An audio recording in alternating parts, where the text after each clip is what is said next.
안녕하십니까. 8월 15일입니다. 광복절이죠. 이제 공휴일이고 이제 계속적으로 연휴가 됩니다. 오늘 불현듯 든 생각이 뭐냐 그러면 이제 광복 이렇게 이야기하지 않습니까? 우리 선생님도 빨리 시험 치르고 잘 치르고 이 부담에서부터 조금 해방이 됐으면 얼마나 좋겠는가. 그래서 2026년을 여러분이 해방이 되는 해, 광복이 되는 해 이렇게 삼으셨으면 참 좋겠다라는 생각을 해봤습니다. 오늘서부터 이제 8월, 9월 과정 이어집니다. 그리고 8월, 9월 과정은 기출로 마무리 과정 이렇게 명명되어 있죠.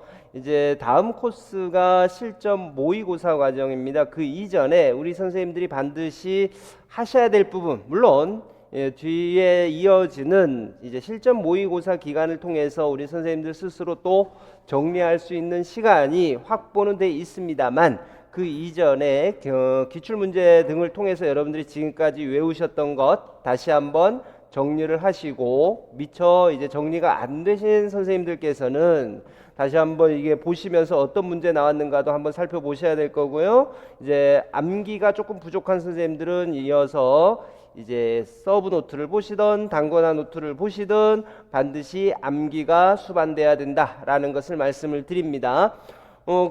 계속적으로 상담글 올리시는 분들의 대부분의 내용은 이렇습니다. 어쨌든 이제 마무리가 되어야 될 시기가 되다 보니 암기에 상당한 부담을 느끼고 그 암기 때문에 진도가 늦어지고 있다라는 부분들을 많이 이야기를 하시는데 그 내용 안에 공통적으로 들어있는 부분이 또 있죠. 통으로 달달 외우려고 한다라는 부분입니다. 통으로 달달 외운다라고 한다고 해서 모두가 고득점으로 이어지는 것은 분명 아닙니다. 누차 말씀을 드리지만 공부를 하는 데 있어서 가장 기본 중에 기본은 암기인 것은 맞습니다만 그 암기가 이루어졌다고 해서 조선시대의 과거를 보듯이 외웠던 것을 그대로 옮겨 쓰는 것은 아니고 여러분들이 그 부분을 적절히 문제의 맥락에 맞춰서 답할 수 있는 능력이 갖춰져야 된다 뿐만 아니라 토시 하나 틀렸다고 해서 틀렸다라고 채점되는 시험은 아니다라는 부분까지도 말씀을 드립니다. 그래서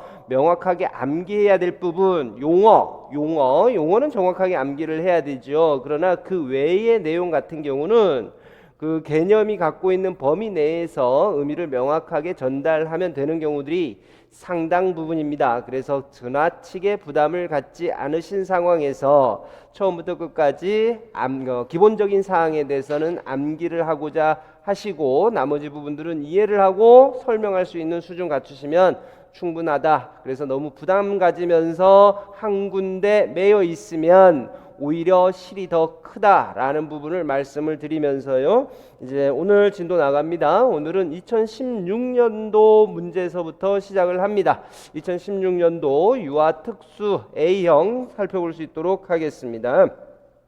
1번입니다. 다음은 통합학급 유아교사인 김교사와 유아특수교사인 박교사의 대화이다 라고 하면서 물음에 답하시오 그랬습니다. 그래서 1번 봤더니 기억과 니은에 반영된 이론적 관점이 무엇인지 각각 쓰시오 그랬습니다. 정서행동장애 들어가면 제일 먼저 우리가 접했던 부분들이 뭐냐 그러면 정서행동장애를 어떻게 볼 것이냐라는 이론적 모델 혹은 이론적 관점 이렇게 이야기했던 거 아니겠습니까? 그리고 우리는 몇 가지를 배웠냐 그러면 5가지를 배웠죠. 그 5가지를 빨리 떠올리신 다음에 이제 여러분들이 기억과 니은에 답을 해주시면 돼요. 그래서 기억하고 니은을 한번 보시면 우리가 아까 제가 수업을 시작하기 전에 말씀드렸듯이 그 개념을 달달달달 외웠다고 해서 되는 게 아닙니다. 지금 보시면 기억도 마찬가지로 여러분들이 이론서를 보시면서 배웠던 내용이 그대로 나오는 게 아니란 말이에요. 니은도 마찬가지죠. 니은도 보시면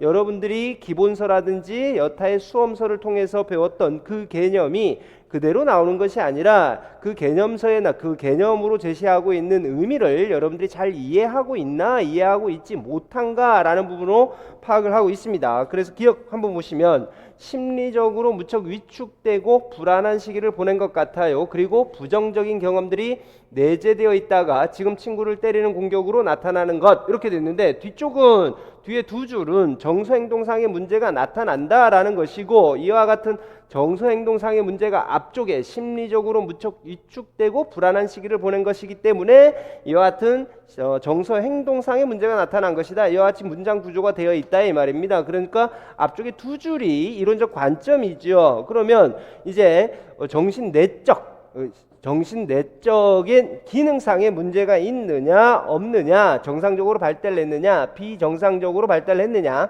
또는 욕구 충족이 되었느냐 되지 못했느냐, 이와 같이 접근하는 것을 우리는 정신 역동적 모델과 같이 이야기를 하고 있습니다. 그래서 어떤 인지적인 부분을 이야기한 게 아니다 이거죠. 정서적인 부분을 갖고 이야기를 하고 있더라라고 하게 되면 정신역동적 모델이다 라고 답하라고 이야기를 했습니다. 그래서 기억 정신역동적 모델 리은 가족관계, 또래, 유치원 생활, 지역사회 환경 등 현수와 직간접적으로 연결되어 있는 다양한 환경 맥락과 상황 속에서 이해하는 것이다 라고 했는데, 이 부분을 풀어서 다시 한번 보게 되면 정서행동상의 문제는 한 가지 이유 때문에 나타나는 게 아니라 이와 같이 다양한 관계들 속에서 나타나는 것이다. 이와 같은 다양한 관계들이란 무엇이냐?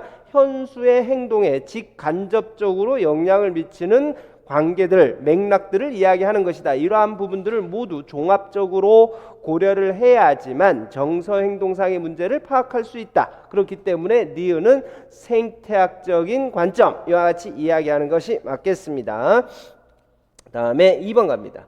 디귿에 들어갈 용어를 쓰세요 라고 이야기를 했습니다. 디귿 그대로 여러분들이 외우셔야 될 내용들 중에 하나입니다. 행동의 원인과 의도를 파악하기 위한 땡땡을 해보면 좋겠어요. 그래서 지금 디귿 제가 읽었던 부분까지만 보시고 나서 디귿을 판단하기는 쉽지는 않습니다. 그래서 지금 구체적으로 어렵다라고 이야기하는 건 구체적인 내용을 써야 될 건지 조금은 포괄적인 내용을 써야 될 건지 아직은 모른단 말이죠. 그런데 뒤에 봤더니 볼 수 있는 ABC 평가도 있고 면접도 있고 질문지 등 다양하고 체계적인 방법을 사용할 수 있습니다 라고 하면서 직접적인 방법과 간접적인 방법을 모두 포괄해서 이야기를 하고 있다. 그렇기 때문에 디귿에서는 상위 개념으로 쓰는 것이 가장 바람직하겠다. 그래서 디귿 같은 경우 앞서 했던 대로 행동의 원인과 의도를 파악하는 것이다. 문제 행동의 원인, 그 정보를 수합하는 것이다. 그래서 디귿에서는 행동의 기능평가 또는 기능평가 이와 같이 이야기를 해야 된다는 거죠. 그래서 이 문제 같은 경우는 앞쪽에 나와 있는 부분, 가장 큰 틀에서 추상적으로 이야기했던 부분, 그리고 뒤쪽에서 구체적인 내용들을 이야기를 하는데 두 영역을 오가면서 이야기를 하고 있기 때문에 디귿 자체는 큰 범위에서 이야기해 주는 것이 가장 바람직하겠다. 행동의 기능평가라고 해도 되고요. 기능평가라고 이야기해도 되겠죠. 다음에 3번 같은 경우는 유아특수 문제입니다. 순수하게 유아특수 문제라서 해당 사항이 없겠습니다. 다음으로 2번 넘어갑니다. 2번 보세요. 2번은요. 2번의 1번 같은 경우는 이론적으로는 큰 무엇을 가져왔다 이론적으로 써야 될 내용이 아니에요. 여러분들에게 1번 문제부터 한번 봅니다. 자연적 환경에서의 중재라는 것이 무엇이냐 알고 있습니까? 라고 하는 수준에서 끝나는 거예요. 이 문제 같은 경우는 다음부터 볼 필요는 없습니다. 이해가 됐다 그러면 다음부터는 보지 않으셔도 되는 문제. 자, 그러면 한번 더 풀어볼게요. 자, 9월 15일 봤더니 10시에서 11시 30분 신발 벗기를 가르치기 위해서 신발을 신겨주고 민서에게 신발 벗기를 수십 회 반복 연습시켰다. 아까 문제를 다시 한번 봅니다. 자연적 환경에서의 중재 관점이다 라고 이야기를 하고 있습니다. 자연적 환경에서의 중재 관점이다 라고 이야기를 하면 그게 언어가 됐든 행동이 됐든 상관이 없습니다. 자연적인 상황에서의 자연적인 환경이다 그러면 인위적으로 그 행동이라든지 언어를 가르치기 위해서 반복적으로 혹은 집중적으로 가르치는 게 아니라 그 행동 또는 언어를 가르치게 될 상황이 만들어졌을 때, 즉 자연스러운 상황이 만들어졌을 때 그 언어와 행동을 가르치게 된다 그러면 그것은 전부 어디에 들어가는 것이냐? 자연적 환경에서의 중재다 이렇게 이야기할 수 있는 거예요. 거듭 이야기합니다. 이 부분은 행동뿐만 아니라 언어도 마찬가지죠. 다만 우리가 공부했던 환경 중심의 언어 중재 같은 경우는 이와 같이 자연적인 환경에서 발생한다는 것이 참으로 어렵기 때문에 조금은 학생이 모르는 정도의 수준에서 환경을 조성을 하고 그 안에서 언어적인 중재를 제공을 하자라고 이야기를 했던 겁니다. 자, 그러면 이와 같은 취지를 정확히 잘 알고 계실 거다 생각을 하고, 그렇다 그러면 기억 같은 경우는 신발을 신겨주고 민서에게 신발 벗기를 수십 회 했다라고 하면 신발 벗어야 될 상황 아니지 않습니까? 그렇죠? 민서라는 친구가 신발을 벗을 타이밍에 신발 벗기를 수십 회 반복시킨 게 아니라 일부러 10시부터 11시 30분 신발 벗기를 가르치기 위해서 인위적으로 이와 같은 환경을 만들고 거기서 훈련을 시켰기 때문에 기억은 잘못된 것이다 이거죠. 다음에 두 번째 봅니다.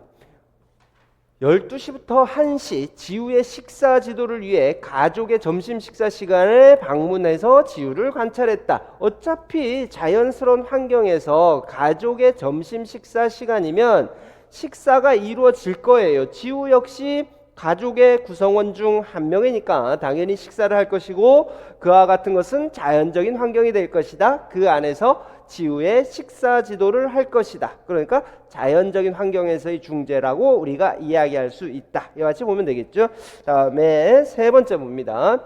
2시에서부터 3시 준수가 매주 화요일마다 참석하고 있는 놀이 모임에 가서 또래와의 놀이 행동을 관찰했다라고 했습니다. 이 시간이 되게 되면 준수라는 친구는 자연스럽게 무엇을 하고 있느냐? 놀이 모임에 참가를 하고 있다. 자연스러운 겁니다. 일부러 여기 가서 놀아라 라고 한 게 아니라 원래 이와 같이 놀고 있을 타임이다 라고 이야기를 하고 있고 그 시간에 가서 또래와의 행동을 관찰했다. 자연스러운 행동을 관찰했다. 평상시 행동을 관찰한 것이기 때문에 자연적인 환경에서의 중재다라고 우리가 이야기할 수가 있을 겁니다. 다음에 리을 3시 30분부터 4시 30분 현우 어머니가 거실에서 책을 읽는 동안 현우 집 화장실에서 손 씻기를 지도하고 있다 이겁니다. 현우 어머니가 거실에서 책 읽는 거하고 현우가 화장실에서 손 씻는 거하고는 아무 상관이 없어요. 그렇죠? 현우가 예를 들어서 무슨 놀이 활동을 하다가 화장실에서 손을 씻어야 될 시간이 됐다. 그런 시기에 손 씻기를 같이 지도했다. 그러면 그것은 자연적 환경에서의 중재가 되겠지만 지금 현우가 화장실에서 손 씻는 것, 이 부분은 일부러 인위적으로 이와 같은 시간을 갖는 것이기 때문에 자연적인 환경에서의 중재다라고 이야기할 수는 없겠습니다.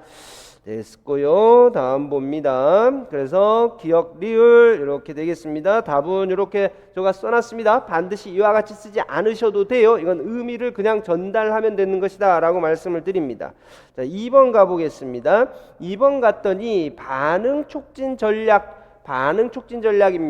지금 어떤 것을 순서대로 제시했다라고 이야기를 하고 있고요. 이게 무엇이냐라고 이야기를 하면서 참 친절하게도 반응 촉진 전략 중에서 이야기하십시오 라고 이야기를 하고 있습니다. 언어, 그 다음 뭡니까? 몸짓, 전반적, 신체적 이와 같은 부분들이 반응 促진 전략이었습니다. 자, 1번 봤더니 처음에는 전체적인 신체적 촉진을 제공하고 현우가 잘하면 강화해 주었다 라고 이야기를 하는데 반응 촉진 전략 이야기하라고 그랬는데 이미 지문에 뭐가 포함되어 있느냐? 신체적 촉진이라는 용어가 포함이 되고 있습니다. 그 다음에 두 번째도 보면 신체적 촉진, 제일 강제성이 강한 놈인데 이 놈이 가장 뒤에 이어지는 건데 다시 또 두 개로 나누고 있다 보니 어쩔 수 없이 이 용어를 쓸 수밖에 없죠. 전체적인 신체 촉진, 어떤 선생님은 전반적인 신체 촉진 이렇게 공부하신 선생님도 계실 테고 그냥 전체적인 신체 촉진 이렇게 외우신 분도 계실 겁니다. 두 번째 부분적인 신체 촉진, 부분적 신체 촉진 이렇게 되는 거죠. 그러니까 당연히 제일 강제성이 강한 놈 다음으로 강한 놈 이렇게 되는 거고 3번 여기도 언어적 촉진이라는 용어가 그대로 포함이 되어 있습니다. 그렇죠? 그러면 한 가지만 이야기하라는 거 아니네요. 그렇죠? 신체 촉진이냐 언어 촉진이냐 하나만 이야기하라는 것도 아니고 문제에서 이게 순서대로 제시되어 있습니다 라고 되어 있으니 신체 촉진 점점점 약해져서 언어 촉진 다음에 스스로 독립적인 수행을 할 수 있게끔 해줬다라는 식으로 전개가 되어 있으니까 최대, 최소 촉진 이와 같이 이야기하시면 되겠습니다. 자, 단계를 제일 4번 같은 경우도 보면 단계를 줄여주세요 라고 이야기했으니 그 강제성을 점점 줄여주세요 라고 이야기하고 있습니다. 그래서 최대, 최소 촉진 다음에 3번과 4번은 해당 사항이 없겠습니다. 다음으로 3번 가겠습니다. 3번 바로 가겠습니다. 컴퓨터 보조 수업의 유형 중 기억은 게임형, 니은은 자료 안내형에 해당한다 라고 이야기를 하고 있습니다. 이 자료 안내형 같은 경우는 우리 시험 범위 안에는 들어오지 않아요. 시험 범위 안에는 안 들어오고 게임형은 우리 시험 범위 안에 들어와 있는 거죠. 우리가 전체적으로 CAI의 유형을 몇 가지 배우냐 그러면 6가지 배운단 말이에요. 6가지가 우리 시험 범위 안에 들어와 있는데 요 뒤에 자료형은 자료 안내형은 우리 시험 범위에 들어가 있지 않고 게임형이 우리 시험 범위 안에 들어와 있습니다. 그래서 지금 첫 번째 문제가 이 유형 외에 컴퓨터 수업의 유형을 2가지 쓰시오 그랬으니까 우리가 그냥 단순하게 암기했던 것 6가지 중에서 게임형 나왔으니까 5가지 중에서 기억과 니은에다가 쓰면 되겠다. 그렇죠? 그래서 반복 연습형, 개인 교수형, 시뮬레이션형, 문제 해결형, 발견 학습형 요 5가지가 아마 이제 여러분들 지금 보이지 않는 거 아닙니까? 반복 연습형 이거는 단순하게 외우세요. 반복 연습형, 개인 교수형, 시뮬레이션, 그 다음에 발견학습, 문제 해결. 이 부분이 지금 제시되지 않은 거죠. 시험에 제시된 것은 게임형 이 부분은 제시가 돼 있으니까 요거는 제외하고 나머지 5가지 중에서 쓰면 되겠다. 다음 봅니다. 디귿에 들어갈 말을 쓰세요 라고 이야기를 했습니다. 디귿 이 부분은 여러분들이 외우셔야 됩니다. 그대로 외우세요. 누구든지 장애에 관계없이 웹사이트를 통해 원하는 서비스를 이용할 수 있도록 웹 접근성이 보장되어야 된다 이렇게 되어 있습니다. 뭘 외우라 그랬냐 그러면 웹 접근성이라는 단어 용어를 모르시는 선생님은 안 계실 거고 웹 접근성이 무엇인지에 대해서 쓰실 수 있도록 외우세요 라고 이야기를 했던 겁니다. 자 다음 갑니다. 3번째 리을에서부터 내용 중 시각장애 유아의 특성을 고려할 때 정보인식을 방해하는 내용 2가지를 찾아서 기호와 이유를 각각 쓰십시오 라고 이야기를 했습니다. 그러면 한번 봅니다. 리을 봅니다. 인식을 방해하는 겁니다. 홈페이지의 구성을 문제 한번 보시면 이때까지만 해도 한국형 웹 접근성 지침 무엇을 근거로 버전 무엇을 근거로 해서 답을 해라 이게 없어요. 문제 없잖아요. 그렇죠? 그리고 지문에도 뭐가 없습니다. 이때는 이랬어요. 그래서 통상 우리가 이야기했던 1.0이 됐던 아니면 www 그쪽에서 이야기한 것 됐던 일반적인 수준에서 이야기하는 것 모두를 고려해서 지금 여기에 나와 있는 내용들 중에서 잘못된 것을 고르면 됩니다. 여러분들이 뭐 1.0 혹은 이 당시에 뭐 2.1 요 기준 혹은 최근에 2.2 요거 고려하시면서 보실 게 아니다. 이 문제는 일반적으로 이야기되어 온 홈페이지 제작에 있어서 이제 웹 접근성을 방해하는 내용이 무엇이냐라는 것으로 여러분들이 접근하시는 게 맞겠습니다. 그러다 보니까 기준 자체가 없는 거죠. 리얼 봅니다. 홈페이지의 구성을 내용에 따라 다양한 색으로 처리하여 구별할 수 있도록 하면 좋겠어요 라고 했습니다. 분명히 이 지문에도 문제에도 뭐라고 나와 있냐 그러면 시각장애 유아의 특성을 고려해라 라고 이야기를 하고 있지 않습니까? 시각장애 학생인데요 홈페이지의 구성을 내용에 따라 다양한 색으로 처리해서 구별할 수 있도록 하면 시각장애 유아가 볼 수 있을까요? 보지 못한단 말입니다. 그래서 여러분들이 콘텐츠는 어떻게 해야 되느냐? 색에 무관하게, 색하고는 상관없이 인식할 수 있도록 해야 되는데 리을 같은 경우는 다양한 색으로 처리했기 때문에 잘못된 거죠. 그러면 여러분들 어떻게 써야 됩니까? 이렇게 써야 되죠. 이유를 쓸 때에는 색에 관계없이 인식할 수 있도록 해야 하기 때문이다. 이와 같이 써야 돼요. 답하실 적에는 여러분들 답하실 적에는 어쨌든 지금 같은 경우는 전부 기준이 제시가 되고 있으니까 기준 지침에 나와 있는 내용들을 중심으로 해서 표현을 하시면 되겠습니다. 다음으로요. 미음보입니다. 홈페이지에 접속하면 팝업 창이 자동으로 뜨지 않았으면 좋겠습니다 라고 이야기를 하고 있습니다. 당연하죠. 새 창 이런 부분들은 사용자가 작동을 시켰을 때 뜨는 것이 맞는 거지 그냥 자연스럽게 팝업 창이 떠버리게 되면 여러 가지로 문제가 생길 수가 있다. 비읍 화면 구성은 가능한 한 간단하게 구성하면 좋겠고요. 페이지의 프레임 사용도 가능하면 좋을 것 같습니다 했습니다. 자, 그러면 미음이 약간 잘못된 겁니다. 홈페이지 접속하면 팝업창이 자동으로 뜨면 안 된다 이 말입니다. 그래서 이 내용을 여러분들이 보시게 되면 사용자가 의도하지 않은 기능은 실행하지 않아야 하기 때문이다 라고 이야기를 하고 있습니다. 우리가 공부했던 내용에 의하면 예측 가능성 이렇게 이야기할 수가 있겠죠. 그러니까 사용자가 예측 가능하도록 프로그램은 만들어져야 된다라는 측면에서 지금 미음이 잘못된 것이다 라고 보시면 되겠습니다.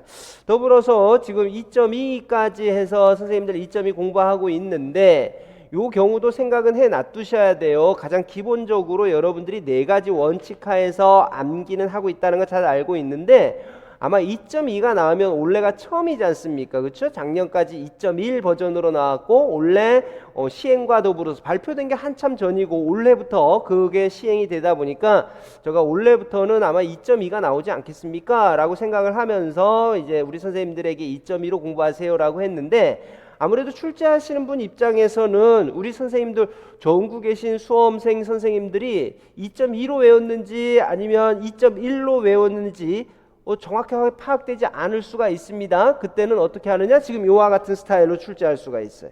이와 같은 스타일로.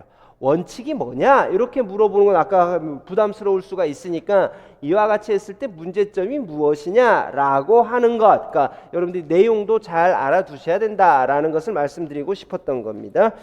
됐습니다. 다음에 4번 넘어가겠습니다. 자, 4번 중복장애 유아들을 위한 지원 방안이다 라고 이야기를 했고요. 첫 번째 수지가 나옵니다. 문제부터 보고 접근하는 것이 이 문제는 시간을 세이브할 수가 있습니다. 기억에서부터 미음 중 유아의 강점을 고려한 지도 방법으로 적절하지 않은 것 2가지를 찾아서 기호와 이유를 각각 쓰십시오 했습니다.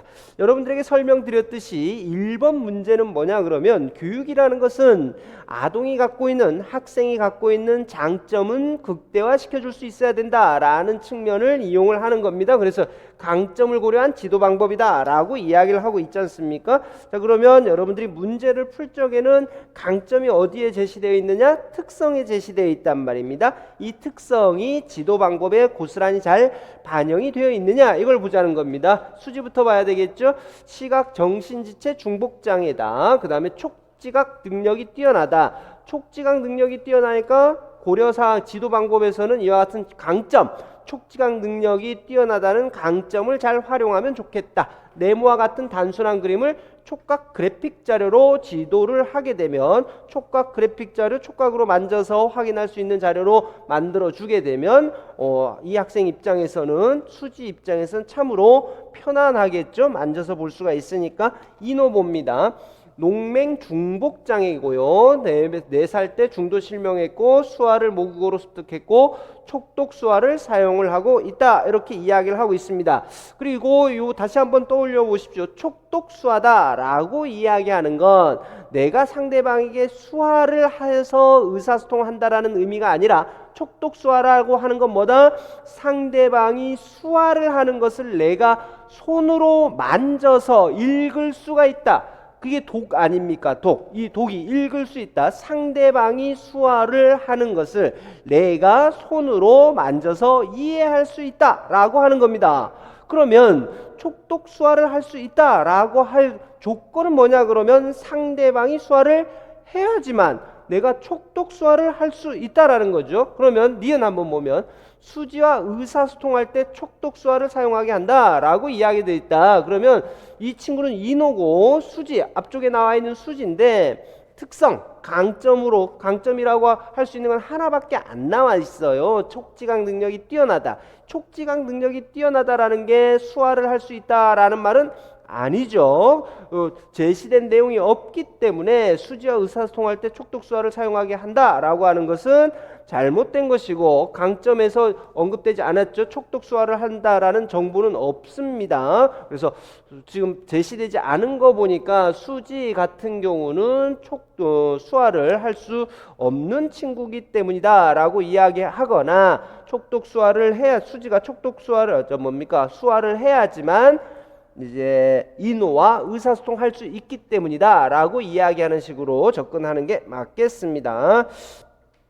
다음으로 D급 봅니다. 다양한 사물을 손으로 느껴서 체험하도록 지도한다 라고 이야기를 하고 있습니다. 시각장애입니다. 시각장애이기 때문에 보지 못하지 않습니까? 그렇죠? 그 다음 보지 못한단 말입니다. 듣는 데에서도 문제가 있다. 그러면 어떻게 해야 됩니까? 손으로 느끼게 할 수밖에는 없는 거죠. 이 부분은 강점이라고 이야기해 줄 수가 없는 거예요. 이건 그냥 보상인 거예요. 보상 기술. 우리가 시각장애 핵심 중핵 시각장애 핵심 중핵 과정 뭡니까?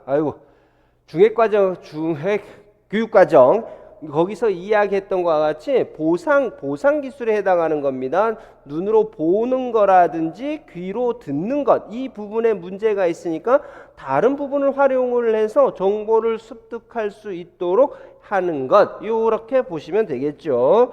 다음으로 봅니다. 은영이 봅니다.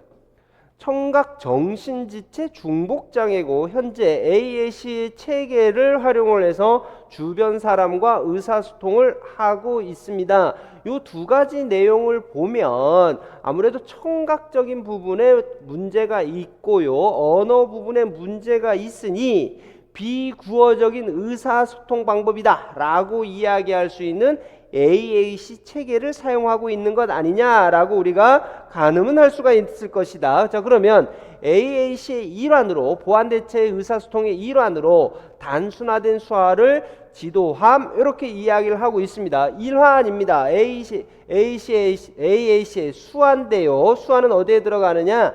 보완대체 의사소통 체계의 상징으로 우리가 분류할 수도 있겠습니다. 경우에 따라서는 분류하지 않으시는 분도 계시나 수화는 보완대체 의사소통에 있어서 상징으로 사용될 수가 있고 수화를 A의 상징의 여러 가지 상징 중에 하나로 같이 사용을 한다 그러면 다중양식 체계가 되는 거죠. 다중양식 체계. 예를 들어서 보완대체 의사소통에서 그림 카드도 사용을 하고 단순화된 수화도 사용을 한다. 그렇게 되면 빨리 나의 표현을 상대방에게 빨리 전달할 수 있고 효과적으로 전달할 수 있다. 이렇게 이야기할 수 있겠죠. 예를 들면 말입니다.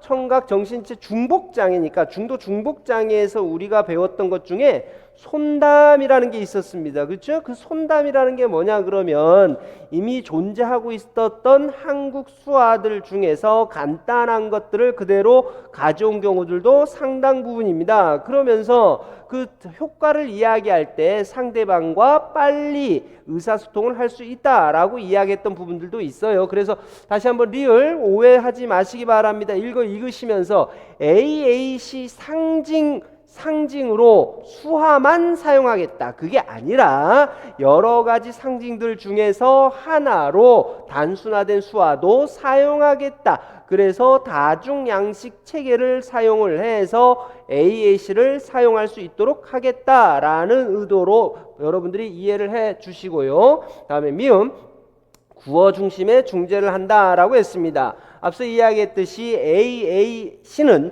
비구어적인 의사소통 방법입니다. 비구어적인 방법으로 사용하는 것이기 때문에 구어 중심의 중재를 사용한다라고 이야기하는 것은 잘못된 것이죠. 그래서 AAC는 비구어 중심의 의사소통 방법이다라고 하는 내용을 여러분들이 전달해 주시면 되겠습니다. 그래서 여기 미음 같은 경우 쓰기가 조금 곤란할 수도 있습니다. AAC는 구어를 이용한 의사소통에 어려움이 있는 사람들을 위한 의사소통 방법이기 때문이다 라는 겁니다.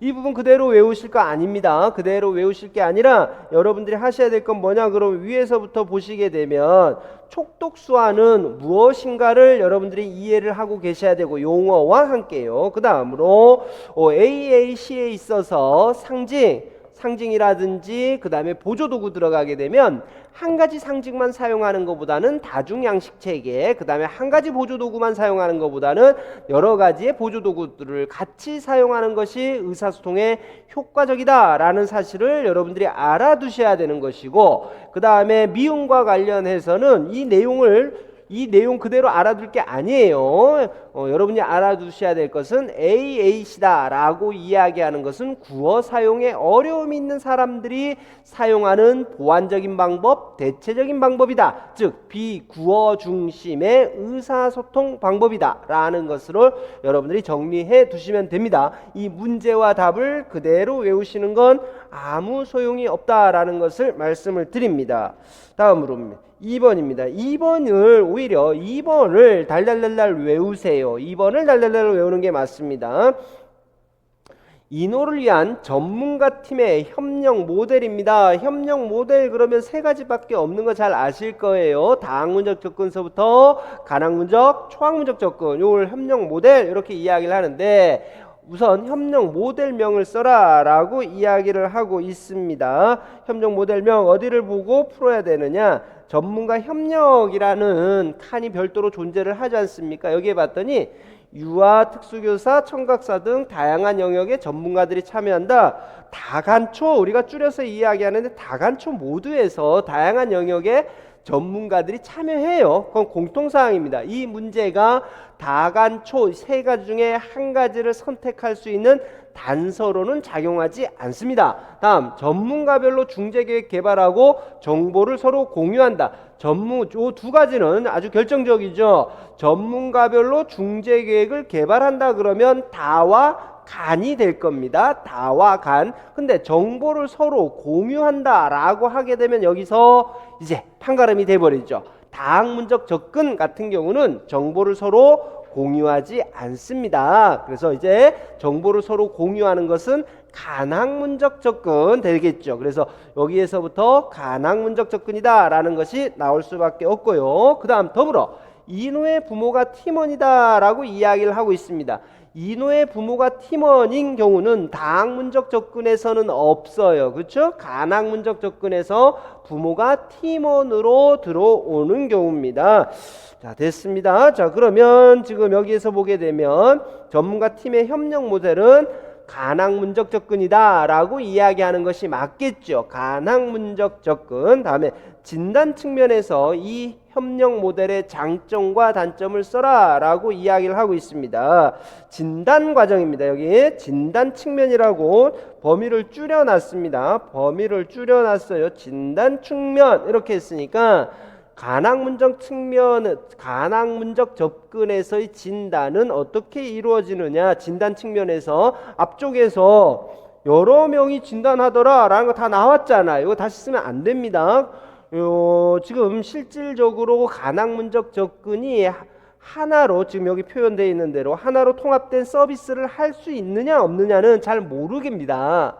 할 수도 있고 못할 수도 있죠. 할 수도 있고 못할 수도 있는데, 그러다 보니까 하나로 통합된 서비스 계획에 기여한다라는 표현을 쓰는 거예요. 하나로 통합된 서비스를 제공하는 건, 확실하게 제공하는 건 뭐냐 그러면 초학문적 접근이죠. 초학문적 접근이고, 이 부분은 왜 이렇게 표현하느냐, 이것 때문이에요.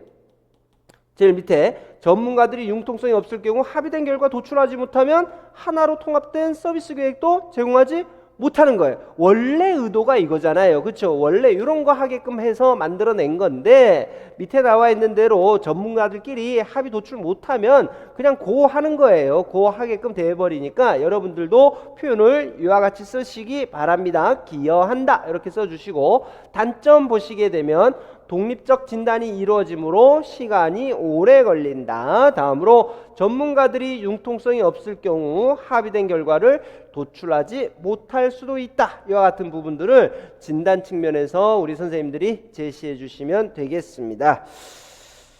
됐습니다. 다음에 문제 푸실 적에 어떤 그냥 이 협력 모델의 장점과 단점 쓰세요 라고 하게 되면 여러분들이 암기했던 내용 다다다닥 쓰시면 되겠지만 이 문제같이 어떤 측면이라고 제안을 했을 적에는 여러분들 머릿속으로 외웠던 거 한번 쭉 빨리 연습장 여백에다 쓰신 다음에 시험지 여백에다 쓰신 다음에 진단과 관련된 것만 이렇게 추려서 쓰셔야 됩니다. 무턱대고 외웠던 거 쭉 쓰는 게 아니에요. 그러니까 문제 우선은 잘 보셔야 된다라는 이야기. 다음에 5번으로 갑니다. 보시면 자바라 수집 시 고려할 사항에 근거하여 기억과 니은이 적절하지 않은 이유를 각각 쓰십시오 라고 했습니다. 우리 자바라 수집 시 고려해야 될 사항 이렇게 이야기를 하게 되면 조금은 하이라이트 처리해가면서 봤던 게 뭐냐 그러면 대상과 장소 요 두 가지 측면에서 많이 살펴봤었는데요. 기억 한번 볼까요? 기억에서 뭐라고 이야기를 했느냐. 자바라 평가를 해도 좋을 것 같아요. 그러면 은미가 가장 말을 많이 하는 영역인 도서 영역 한 곳에서 자바라 수집을 하면 되겠네요. 이렇게 했습니다. 아니잖아요. 그렇죠? 자, 근데 문제 한번 잘 보세요, 쌤들. 문제 다시 한번 보세요. 기억 니은이 적절하지 않은 이유를 써라라고 이야기를 했습니다. 이유를 쓰는 것은 분명히 수차례 말씀드렸죠. 고쳐 쓰는 것하고는 다르다. 그럼 선생님들 이거 딱 봤더니 머릿속으로 야, 뭐야? 왜 여기서만 내 가장 말을 많이 하는 영역이 아니라 다양한 장소에서 해야지. 이거 다 알 거예요. 이거 다 알 거란 말이에요. 그러면 이유를 써라. 고쳐 써라 그러면 아까 선생님들이 생각했던 거 그냥 쓰면 돼요. 음미의 뭡니까? 자바라 자료를 수집하기 위해서는 다양한 장소에서 자료를 수집해야 된다. 이렇게 하면 되지만 이유를 써라라고 했기 때문에 왜 이렇게 해야 되는지까지 다 써란 말입니다. 한 장소에서만 표본을 수집하면 아동의 언어 표본이 편협해지기 때문에 여러분들이 아까 요 뒤에 더 쓴다 그러면 다양한 장소에서 수집해야 되기 때문이다. 이와 같이 써주셔야 됩니다. 이게 이유예요. 이유 써라라고 할 적에는 진짜 다시 한번 생각해 보세요. 고쳐 쓰는 것하고는 다르다. 근본적으로 왜 그렇게 해야 되는지까지도 포함을 시키면서 이야기를 해야 되는 겁니다. 편협해진다라는 표현을 이와 같이 풀어서 쓸 수도 있습니다. 아동의 언어는 장소나 상황에 따라 달라질 수도 있기 때문에 다양한 장소에서 자료를 수집해야 된다. 이렇게 쓰시면 되겠죠. 다음 니은 봅니다. 니은도 잘못됐다라고 미리 이야기를 했어요. 니은도 미리 잘못됐다. 그러니까 왜 잘못됐는지를 이야기하라는 거 아닙니까? 은미는 좋아하는 동화책을 외워 그 내용을 혼자 계속 중얼거리는데 그것도 자바라 수집에 포함시켜야겠어요? 했습니다. 다시 한번 보세요. 선생님들 이런 거 약해. 여기 보시면 문제 보면 이미 문제에 기억과 니은은 잘못됐다라고 이야기를 해주고 있는 거예요. 이게 잘못됐으니까가 아니라 뭐를 쓰라고요? 이유 쓰라고요. 왜 잘못됐는지를 쓰라는 겁니다. 그럼 여기 왜 잘못됐습니까? 잘못됐다라는 건 이해하겠고 왜 잘못됐는데요? 라고 하게 되면 자동 구원은 발화로 포함하지 않고 분석에서 제외시키기 때문이다 라고 여러분들이 이야기를 할 수 있어야 됩니다. 옳다 그르다의 문제가 아니에요. 왜 그르다 왜 그런지를 여러분들에게 묻고 있는 만큼 접근 방법에 있어서 조금은 신중할 필요가 있다라는 것을 말씀을 드립니다. 2번 봅니다. 2번 그대로 외우셔야 되겠죠. 디귿 봅니다. 사용한 총 낱말 중에서 서로 다른 낱말의 비율을 산출하는 것을 무엇이라 그럽니까? 라는 거죠. 분모는 뭔데요? 사용한 총 낱말분의 서로 다른 낱말 이렇게 되는 거잖아. 뭐의 공식이었습니까? 어휘다양도 이렇게 됐던 겁니다. 그래서 어휘다양도와 어휘다양도의 의미는 외우세요. 그 다음에 제발 이런 거 나왔을 때 어휘다양도의 의미를 쓰십시오 라고 했을 때 왜 분수식으로 쓰냐 이겁니다. 쌤들 초등학교 아니잖아. 어휘 다양도의 의미를 쓰십시오 했는데 왜 분수식으로 나타냅니까? 그걸 풀어서 이와 같이 나타내야지. 시험입니다. 시험입니다. 그리고 여러분들은 고등교육 이제 다 이수했잖아요. 시험 뭐 연습도 다 했는데 어휘 다양도의 개념 쓰십시오. 의미가 뭡니까? 했는데 분수식으로 쓴다라는 건 이게 말이 안 돼요. 웃습니다. 채점하면서. 그러니까 이런 표현들 같이 익숙하게 만들어 두시기 바랍니다. 그리고 외우세요.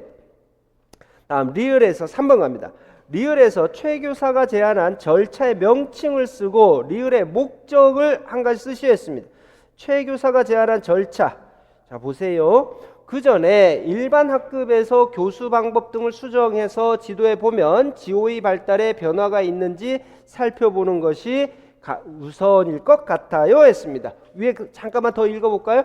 지오가 특수교육 대상자인지 진단평가를 받으라고 말씀드리는 것이 좋겠지요. 진단평가 넘길까요? 그 이야기잖아. 그랬더니 그 전에 진단평가 받기 전에 이거야. 이게 아주 중요한 거죠. 그 전에 라고 이야기했잖아. 일반 학급에서 그 전에 일반 학급에서 교수 방법 등을 수정해서 지도에 보면서 지오의 발달에 변화가 있는지 살펴보는 것이 우선이다 라고 했습니다. 풀어서 이야기하면 진단평가 넘기기 전에 일반 학급에서 다른 방법으로 가르쳐 보고 그래도 안 되면 넘기는 것이 어떻겠습니까? 라는 이야기잖아요. 그렇죠? 우리는 이것을 의례전 중재 이렇게 이야기를 합니다. 의례전 중재라고 이야기를 하고 목적까지 쓰라고 했네요. 목적 써라 라고 이야기했지 않습니까? 위양을 줄이는 것이다 라고 이야기를 할 수 있고요. 그 다음에 특수교육 대상자의 과잉 진단을 막는 것이다. 예방하는 것이다. 이와 같이 여러분들 답하셔도 되겠습니다. 둘 중에 표현 하나는 꼭 외우세요. 둘 중에 표현 하나는 꼭 외우시기 바랍니다. 자, 그러면 파란색으로 되어 있는 것 한번 보겠습니다. 이 틀에 맞춰서 지문이 만들어진 겁니다. 의례전 중재 이론적으로는 어떻게 제시되고 있나? 일반적으로 학습 문제 그리고 행동 문제와 관련하여 그러니까 의례전 중재라는 것은 학습에 문제가 있는 학생에게도 해당이 되는 것이고 행동에 문제가 있는 학생에게도 해당이 되는 개념이다 라고 볼 수가 있겠죠. 공식적인 심층평가 이게 뭐예요? 진단.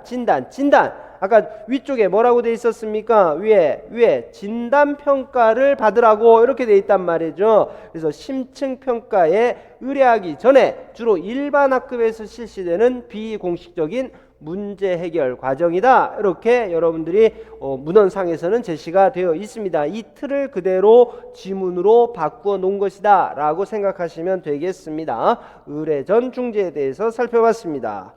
다음으로 갑니다. 6번 갑니다.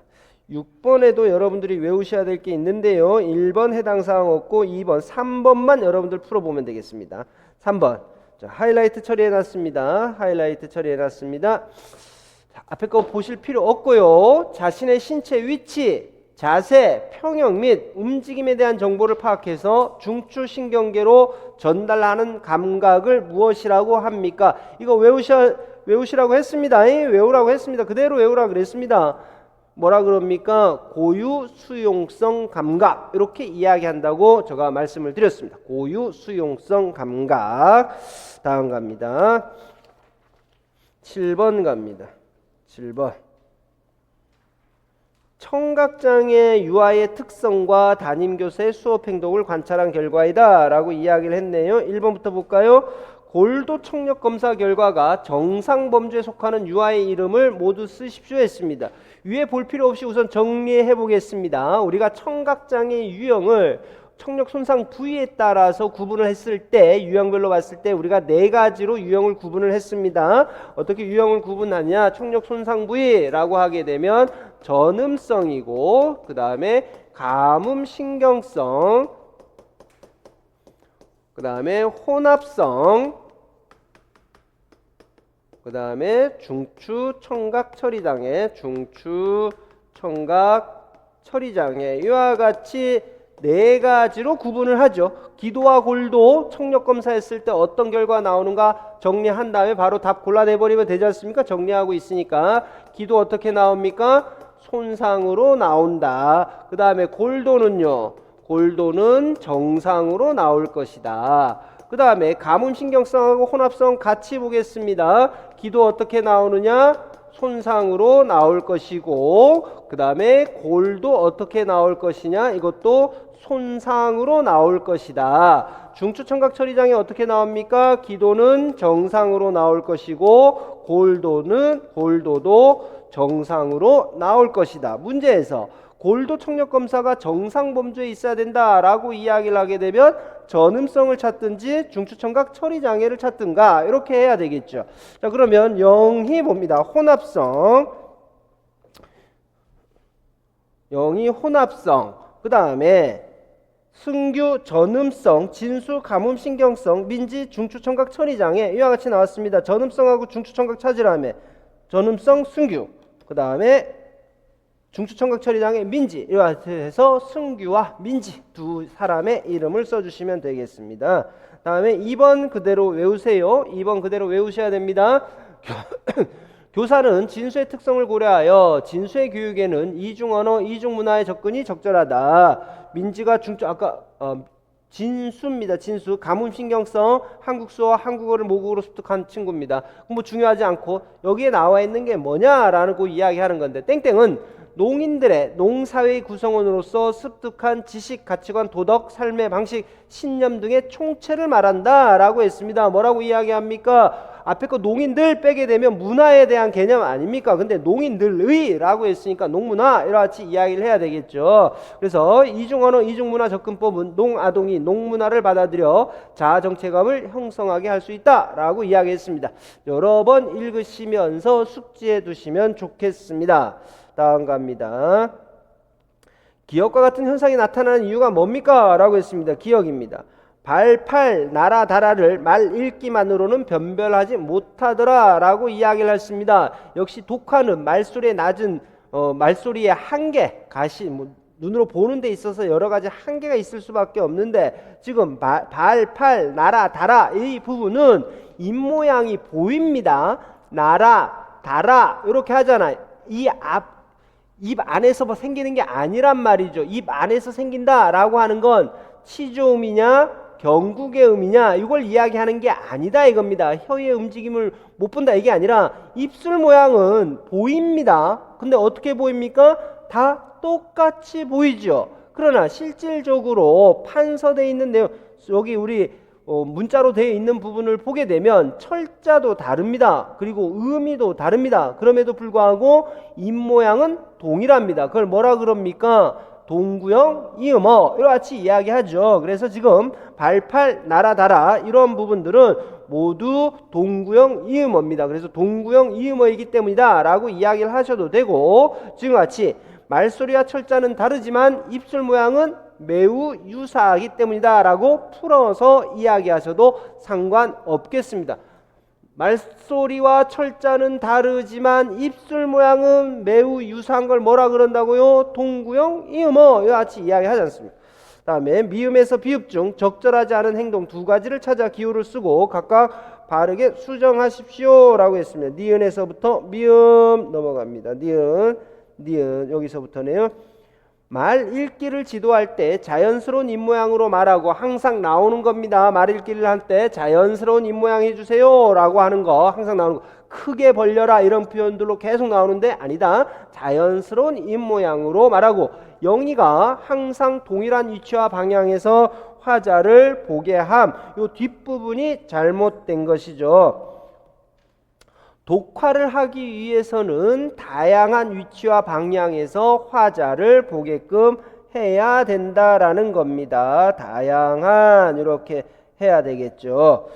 여기 봅니다. 문제. 여기에서는 뭘 하겠습니까? 바르게 수정하여 쓰시오. 고쳐 쓰시오. 뭐 이와 같이 돼 있으니까 여러분들이 뭐 잘못된 부분만 싹 바꿔서 쓰셔도 상관이 없겠습니다. 다음 디귿. 순규가 지시를 이해했다고 추측하지 않고 이해했는지 여부를 구체적으로 질문을 하거나 지시 내용을 순규에게 말해보게 하세요. 청각장애인이기 때문입니다. 다음으로 수화통역사를 진수 옆자리에 배치한다 라고 이야기를 하고 있습니다. 수화통역사는 어디에다 배치를 하느냐? 학생이 교사와 수화통역사를 모두 한꺼번에 볼 수 있는 자리에다가 배치하는 게 가장 적절하죠. 자, 그 다음에 지난번 모의고사 본 다음에도 우리 선생님들에게 말씀을 드렸습니다. 말씀을 드렸는데 뭐라고 했느냐? 앞자리라고 쓰지 말아라. 앞자리라고 쓰시고 정 쓰시고 싶으시면 볼 수 있는 수화통역사, 수화통역사가 수화하는 모습을 잘 볼 수 있는 앞에다가 배치한다. 이와 같이 쓰시면 되겠습니다. 앞자리라고 써서 오해를 불러일으키지 않도록 해라 라고 말씀을 드렸고, 가장 바람직한 표현, 그리고 시험에도 언급됐던 표현은 이거죠. 수화통역사를 진수가 교사와 수화통역사를 동시에 볼 수 있는 자리에 배치한다. 이 표현이 가장 바람직합니다. 이 표현이 가장 바람직하다라는 것 말씀을 드립니다. 이와 같이 해서요. 이와 같이 해서 지금 7번 마무리됐습니다. 8번은 해당 사항이 없습니다. 자, 이렇게 해서 잠깐 A형은 끝났고요. 잠깐 쉬었다가 B형 들어가겠습니다.